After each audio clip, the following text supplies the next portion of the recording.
I need some bits and pieces for my curry tonight, and this being a butternut and sweet potato curry, there are no prizes for guessing what I'm going to get. So let's slice butternut, sweet potato. I think I can get another one. Now, you can use ground turmeric in this curry, but what really makes the difference for me is using this fresh turmeric, these little rhizomes, and you can see they've got quite a tender pinky oranginess that's peeking through the skin. Once you've peeled them, they are so intensely orange. They're very, very bright. I have to say that intense oranginess does get everywhere. So before I start, I peel the turmeric just using a teaspoon and then chop it up, and I leave it in a bowl ready for all the other paste ingredients. To the turmeric, I add roughly chopped red onion and chilies. Then I slice fresh ginger and pop that in too. Next, I chop some garlic and add that as well.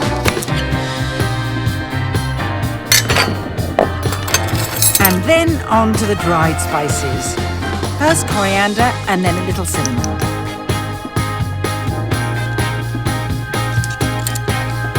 Finally, I sprinkle in sea salt, and all that remains for me to do is blitz everything together.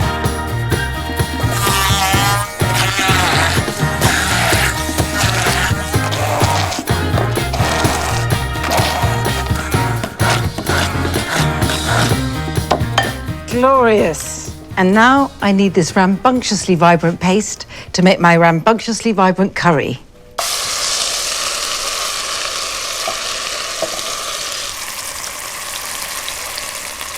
Now, whenever you cook with turmeric, you must never use a wooden spoon unless you don't mind it getting stained. And here's one I stained earlier. But I've stained quite a few in my time. I just want to cook the paste just a teeny bit, let it soften. Well, no more than that. Now, good cans of coconut milk separate into a thick part on top and a watery part underneath. And it's the thick part I want in now. And the rich creaminess of the coconut milk is so wonderful against the fierceness of onion and chili, garlic and turmeric. Cooking, like the rest of life, is all about balance. On that note, I'm going to add the rest of the coconut milk. And you can see it is quite watery. And now some vegetable stock, and that's to say hot water and vegetable stock granules. Just to thin it a bit. The coconut milk, the butternut squash and the sweet potatoes are sweet.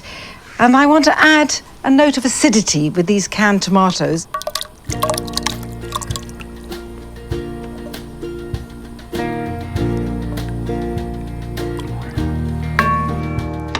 All that remains to be done is for me to add the butternut squash and sweet potato. I'm going to drop them in very gently, otherwise I'll get splattered with orange. Might do anyway.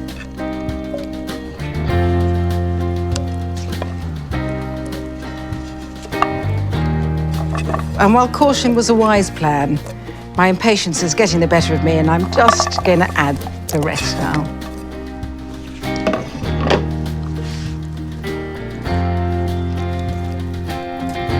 And this now needs to come to the boil. Now, I'm serving rice with, let me show you. It's this black Venus rice from Italy, because I just adore the drama of the black rice against the orange curry. I mean, you can serve whatever rice you want. I'm going to leave this to cook at a simmer with a lid on. I'll get on with my green sauce and then just put it in a bowl to go out on the table, and people can just dollop spoonfuls on their bowls of curry as they eat.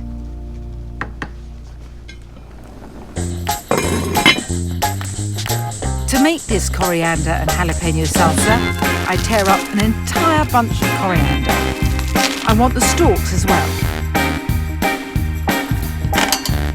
Then I add roughly chopped fresh green jalapeno peppers.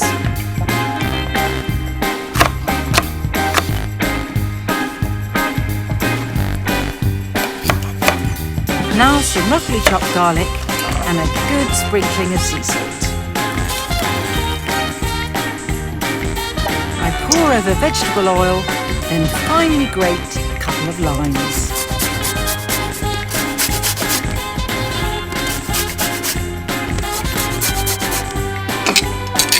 Then my old favourite Mexican elbow comes into play, and I squeeze the juice into the bowl. And now, flips to mix.